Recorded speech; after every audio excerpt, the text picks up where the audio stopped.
베드로가 왜 초막셋을 짓고 산에서 살자고 했을까요?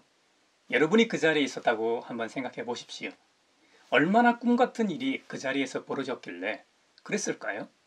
얼마나 놀라운 체험이 있었길래 그것이 계속 연장되기를 원했던 걸까요? 종교에는 인간이 일상적으로 체험하지 못하는 것을 추구하려는 마음이 있습니다. 우리가 왜 그 유명한 기도원을 찾습니까?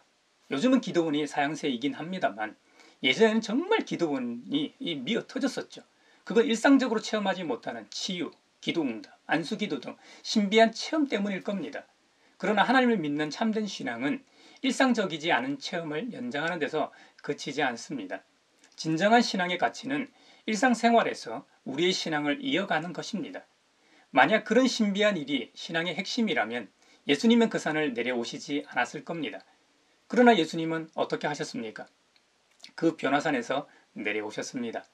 일상생활 속으로 다시 오셨습니다. 일상생활하는 사람들 속으로 들어가셨습니다. 심지어 육신의 장막을 입고 있는 모든 사람이 경험하는 죽음까지 맛보셨습니다. 예수님께서 올라가신 높은 산이 어디인지는 정확히 알 수 없지만 우리는 그곳을 예수님께서 영광스러운 모습으로 변모하였다고 하여 변화산이라고 부릅니다. 이 변화산 사건은 예수님의 갈릴리 후기 사역을 보도하는 마가복음 6장에서 9장의 뒷부분에 속합니다. 그 변화산에는 12제자들을 다 데리고 가신 게 아니라 베드로, 야고보, 요한 세 제자만 데리고 가셨습니다. 그런데 그들이 보는 앞에서 주님의 모습이 변하였습니다. 그 변모하신 모습을 마가복음 9장에서는 이렇게 표현합니다. 그 옷은 세상의 어떤 빨래꾼이라도 그렇게 희게 할 수 없을 만큼 새하얗게 빛났다라고 기록합니다. 이 세상에서 이렇게 하얀색은 본 적이 없을 정도로 빛났다는 말입니다. 빨래꾼에 대한 비유가 나오는데요. 요즘은 온갖 물건을 세탁하는 전문 세탁업체들이 참 많습니다. 예수님 당시에도 로마 제국에서 성행했던 전문 세탁업자들이 있었다고 합니다. 그들은 매우 능숙하게 빨래하며 표벽하는 이 전문가들이었죠. 그 전문가들이라도 불가능한 차원이라는 것을 강조하기 위한 표현일 겁니다. 새하얗게 빛났다라는 표현은 이 원어상 단어인 스틸보를 사용합니다. 신약 성경에서 여기 한 번 유일하게 사용된 단어인데요. 금속이 잘 닦여 번쩍거리는 것처럼 눈부실 때, 그리고 물이 빛에 찬란하게 빛날 때와 같이 아름다운 광채, 환하게 아름답게 눈이 부신 광의를 가리킵니다. 그것은 아마도 성자 하나님이신 예수님께 내재하고 있던 충만한 신성의 표출로 인한 빛으로 보입니다. 그리고 분명히 주님이 혼자 계셨는데 두 사람이 더 있었다고 증언합니다. 그 두 사람은 제자들이 율법과 랍비들로부터 들었던 위대한 인물들이었습니다. 바로 구약의 엘리야와 모세가 함께 있었다고 증언합니다. 그 광경을 보고 다혈질인 베드로가 무슨 말을 해야 할지 좋을지도 몰라서 예수님께 말을 겁니다. 랍비님, 우리가 여기에 있는 것이 좋겠습니다. 우리가 초막셋을 지어서 하나에는 랍비님을, 하나에는 모세를, 하나에는 엘리야를 모시겠습니다. 랍비라는 단어는 신약 성경에 15번 나오는 단어인데 복음서에서만 볼 수 있는 칭호입니다. 나의 큰 분이라는 의미의 히브리어 랍비를 헬라어로 음역한 말입니다. 이 칭호는 이스라엘의 율법 교사를 주로 지칭하였는데요. 복음서에서는 예수님을 부를 때 자주 사용되었습니다. 예수님께서 정규 교육 과정을 밟지도 않았는데 랍비라고 불린 것은 아마도 율법 문제와 어려운 교리상의 문제를 명쾌하게 해석해 주셨을 뿐만 아니라 제자들을 거느리고 다녔기 때문일 겁니다. 그리고 구름 속에서 소리가 났다고 합니다. 유대사상에서 하나님의 이 임재는 보통 구름과 연결됩니다. 모세가 하나님과 만난 것도 구름 속이었습니다. 하나님은 구름 속에서 광야 시절 장막으로 내려오셨습니다. 가나안 정착 후에도 솔로몬이 성전을 건축하고 하나님께 성전 봉헌했을 때 성전은 구름으로 뒤덮였다라고 기록하고 있습니다. 그리고 구약에 나타난 이 메시아 사상에서도 알 수 있듯이 메시아가 강림하실 때 하나님의 임재의 구름이 성전에 돌아온다는 것이 유대인들의 꿈이었습니다. 구름 속에서 소리가 났습니다. 이는 내 사랑하는 아들이다. 너희는 그의 말을 들어라. 그 음성이 들리자 제자들은 고개를 들고 주위를 둘러보았으나 모세와 엘리야는 온데간데 없고 예수님만 있었다고 증언합니다. 구름 속에서 들린 이 소리는 두 가지 의미가 있는데요. 내 사랑하는 아들이라는 말은 예수님의 신분을 보여줍니다. 하나님께서 메시아를 보내주신다고 했는데 그것도 아들을 직접 보내셨으니 이건 최고의 메시아이신 것이죠. 내 사랑하는 아들이라는 소리는 예수님께서 세례를 받으실 때도 들렸던 소리입니다. 그때는 하나님의 아들이신 예수님에게 주어졌던 소리였습니다. 마가복음 1장 11절에 너는 내 사랑하는 아들이다. 내가 너를 사랑한다. 하지만 변화산에서의 소리는 제자들에게 주어진 소리였습니다. 이는 내 사랑하는 아들이다. 너희는 그의 말을 들으라입니다. 창조주 하나님의 이 선언은 예수님의 모습이 변화되고 모세와 엘리야가 나타난 천상적 광경과 더불어 제자들에게 예수님의 메시아직에 대한 확신을 더하여 주었을 겁니다. 또한 너희는 그의 말을 들으라 라고 말씀하시는데요. 이 말씀은 제자들의 본분을 보여줍니다. 메시아의 제자들은 그분의 선언과 요구가 우리의 상식과 맞지 않고 기준과 다르다 할지라도 그분의 말을 들으라는 겁니다. 그분을 믿고 따르라는 것이죠. 그리고 예수님께서는 베드로, 야고보, 요한에게 신신당부하십니다. 인자가 죽은 사람들 가운데서 살아날 때까지는 본 것을 아무에게도 이야기하지 말라고 하셨습니다. 예수님의 함구령에는 아직 때가 되지 않았기 때문입니다. 제자들이 스승이신 그리스도의 부활을 체험하고 난 후에야 비로소 확실하게 증인이 될 수 있다는 의미가 내포되어 있을 겁니다. 변화산 사건에 대해 그들 입장에서는 얼마나 자랑하고 싶었을까요? 우리가 해외여행이나 남들이 잘 가지 않는 곳을 다녀오면 그것을 얼마나 많이 자랑하고 싶어 합니까? 유럽 사람들은 여름 휴가를 위해 살아간다고 해도 과언이 아닐 겁니다. 그들은 휴가를 다녀온 후 한 달 정도 자기네들이 다녀온 경험담을 서로 이렇게 나눈다고 합니다. 이처럼 제자들도 입이 근질근질했을 겁니다. 하지만 이러한 자랑은 복음에 아무 도움도 되지 않습니다. 그래서 예수님께서는 때를 기다렸다. 십자가의 순환과 영광된 부활의 체험을 통해 오늘 이 일에 대해 증거하라는 것이죠. 베드로는 분명 처음에는 잘 깨닫지 못했습니다. 하지만 예수님 부활 이후 증인의 삶을 살면서 베드로후서 1장 16절 이하에 증언하고 있습니다.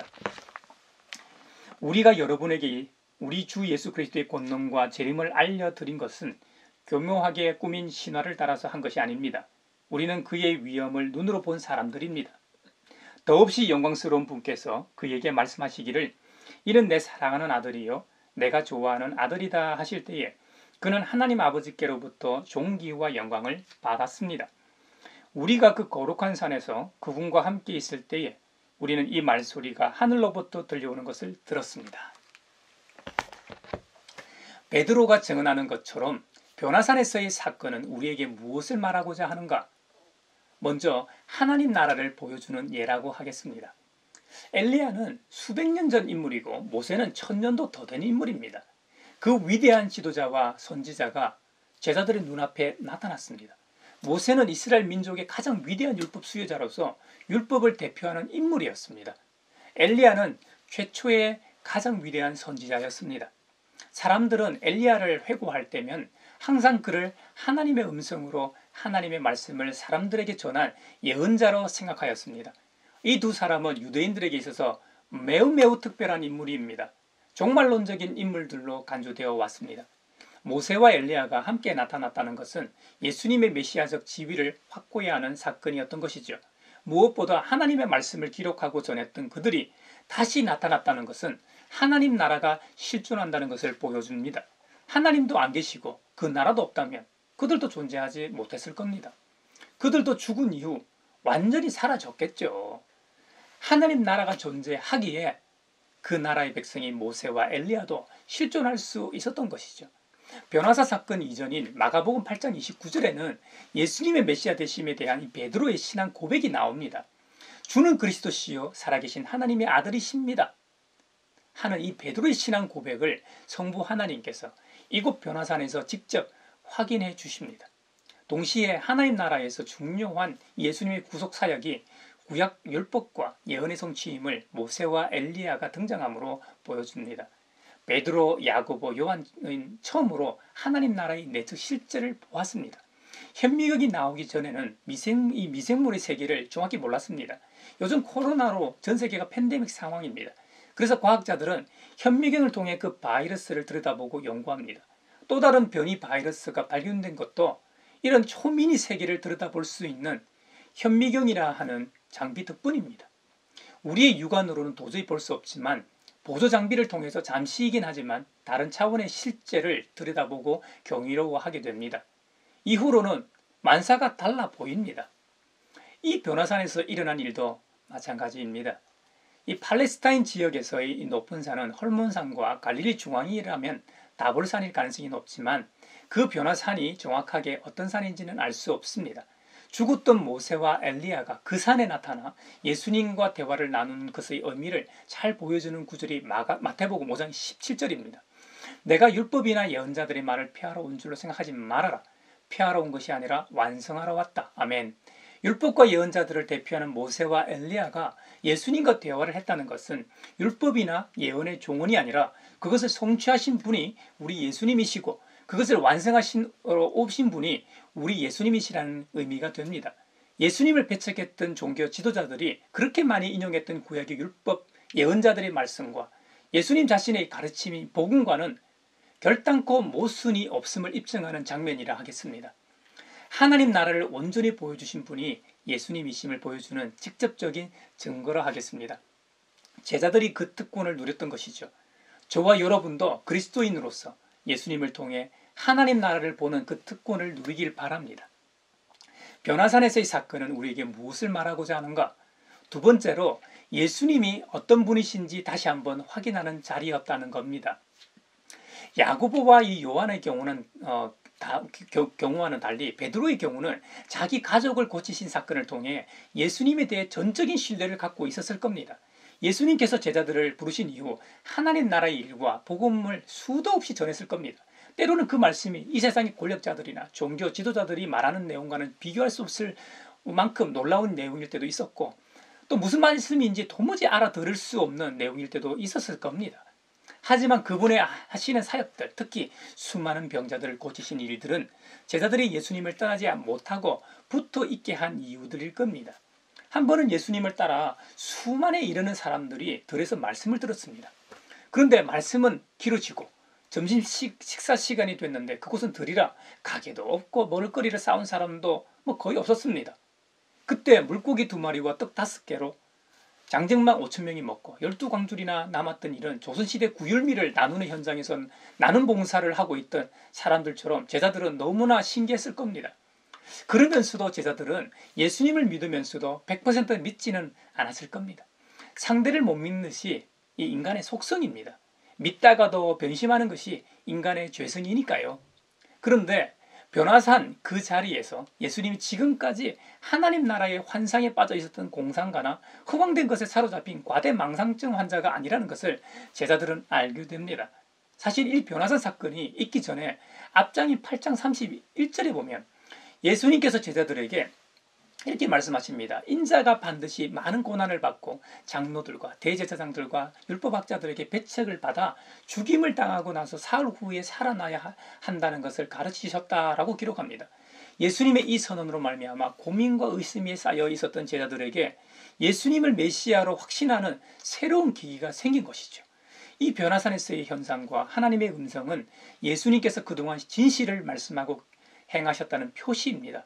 주님이 참 예언자이며 메시아라는 표지입니다. 하늘에서 들리는 음성도 바로 그것을 확증하는 메시지입니다. 예수님은 하나님의 특별한 사랑하시는 아들이라는 겁니다. 이 음성은 예수님이 공생애를 시작하시기 전에 세례자 요한으로부터 세례를 받으실 때 하늘로부터 들려왔던 그 음성이었습니다. 이 변화산에 나타난 역사적인 인물 모세와 엘리야는 그 길을 준비한 인물들 중에 대표적인 사람들이었죠. 예수님은 그 일을 완성하신 분이십니다. 예수님이 그들의 기대와는 좀 다르지만 정말로 메시아라는 사실도 깨달았습니다. 영안이 열렸다고 할까요? 제자들은 변화산의 경험을 통해 자신들이 믿고 따르는 주님이 어떤 분이신지 비로소 알게 되었을 겁니다. 당시 유대교 사상에서 부활은 종말의 모든 의인에게 일어나는 일이지 한 사람이 먼저 경험할 일이 아니었다고 합니다. 그런데 흥미롭게도 예수님께서는 제자들에게 인자가 죽은 사람들 가운데서 살아날 때까지는 본 것을 아무에게도 이야기하지 말라고 명하셨습니다. 예수님께서 십자가에서 죽으시고 말씀하신 대로 다시 살아났을 때 제자들은 믿지 않았습니다. 그 모습을 볼 때 변화산에서 인자가 죽은 사람들 가운데서 살아난다고 말씀하셨을 때도 제자들은 분명히 그 말의 의미를 알아듣지 못했을 겁니다. 그냥 한쪽 귀로 듣고 한쪽 귀로 흘렸을 겁니다. 예수님이 하신 이 수많은 말씀처럼 이 말씀 역시 실제로 그 사건이 일어날 때까지는 이해할 수 없는 수수께끼 같은 것이었습니다. 주님께서 말씀하신 인자의 죽음과 부활에 대해서는 주님께서 부활하신 후 40일 동안 함께 지내며 알게 됩니다. 하나님 나라에 대해 말씀을 들으면서 공생의 3년 동안 말씀하신 내용의 진정한 의미를 깨달아 갔을 겁니다. 흩어져 있던 구슬들이 하나씩 연결되어 완성되듯이 그 의미를 제대로 알게 되었을 겁니다. 지금 하늘이 열리고 하나님의 임재의 상징인 구름이 우리를 덮고 그 속에서 음성이 들려오지는 않습니다.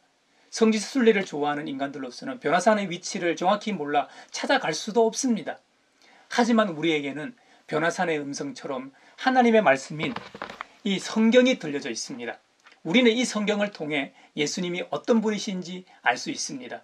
이 성경만이 우리를 진리의 길로 인도하는 나침반이 됩니다.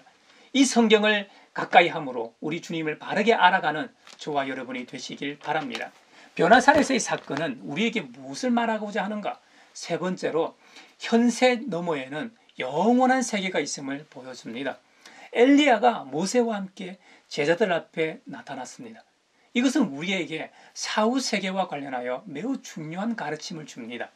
모세와 엘리야는 어느 시대 인물들입니까? 지금으로부터 치면 3000년 전의 인물들입니다. 예수님 당시로 치면 엘리야는 900년 전이고 모세는 1500년 전 사람입니다. 흙에서 와서 흙으로 돌아간 지 너무 오래된 조상들입니다. 그런데 그들이 나타나 그것도 스승이신 예수님과 인격적으로 대화를 나누고 있습니다. 이들은 귀신이 아닙니다.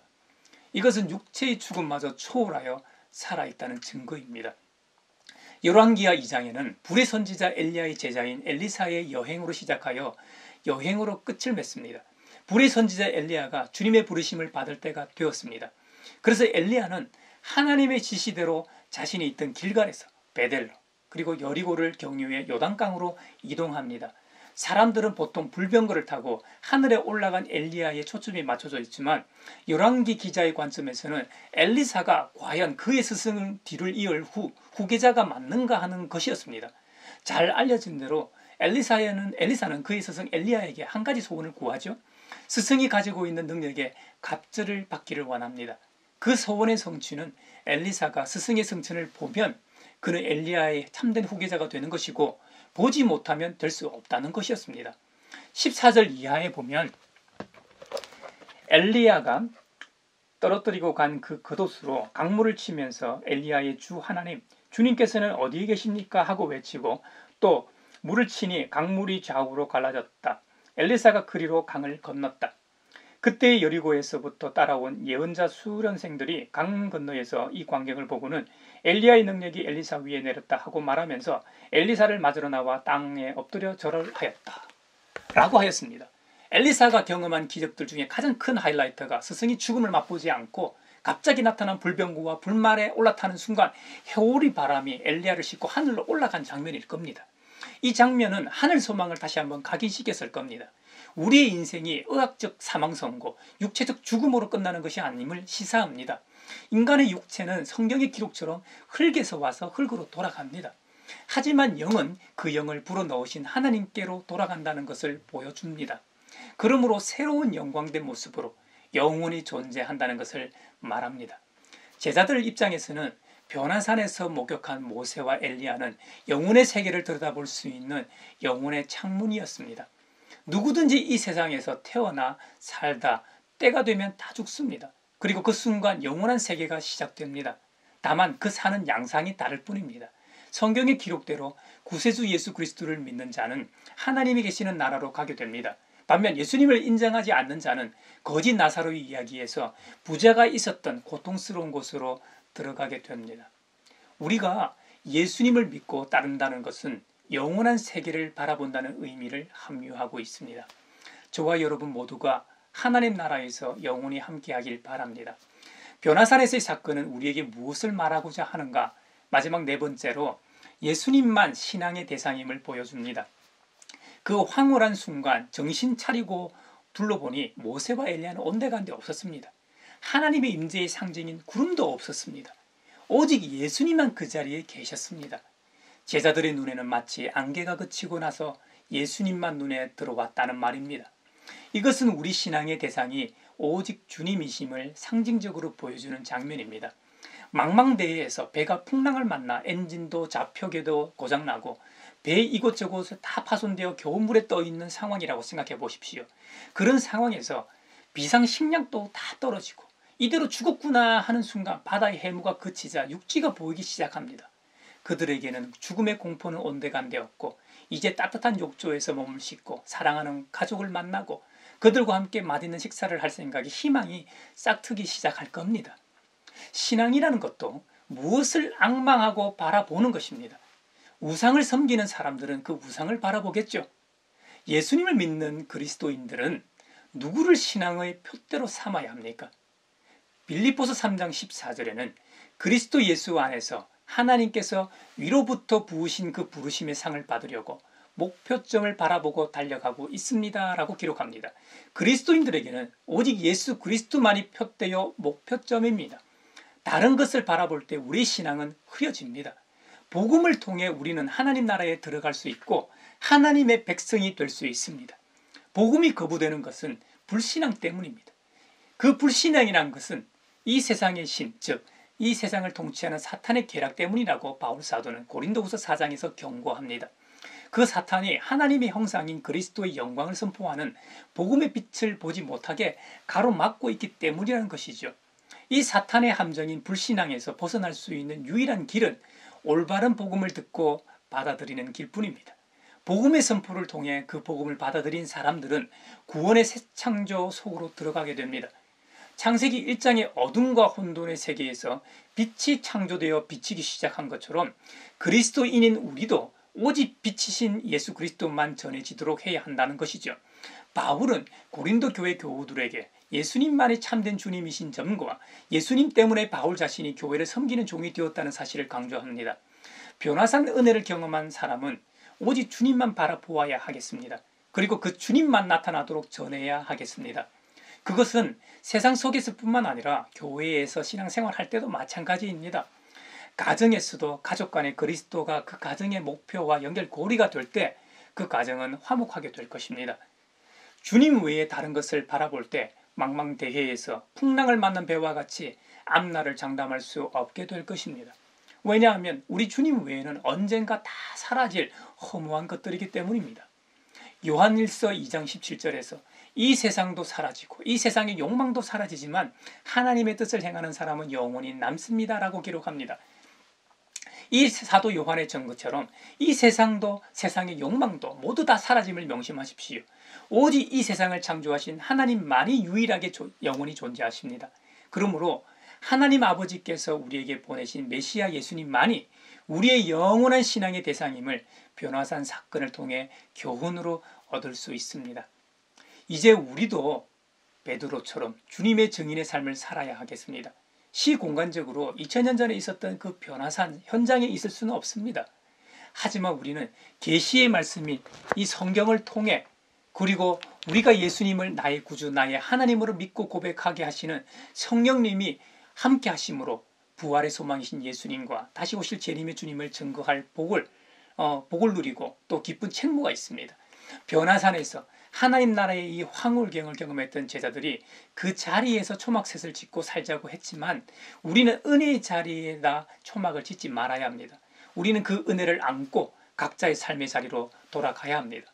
현실 세계인 가정, 직장, 학교, 세상 속에서 우리가 경험했던 하나님 나라와 영혼의 세계 그리고 우리가 만났던 주님에 대해 나누어야 하겠습니다.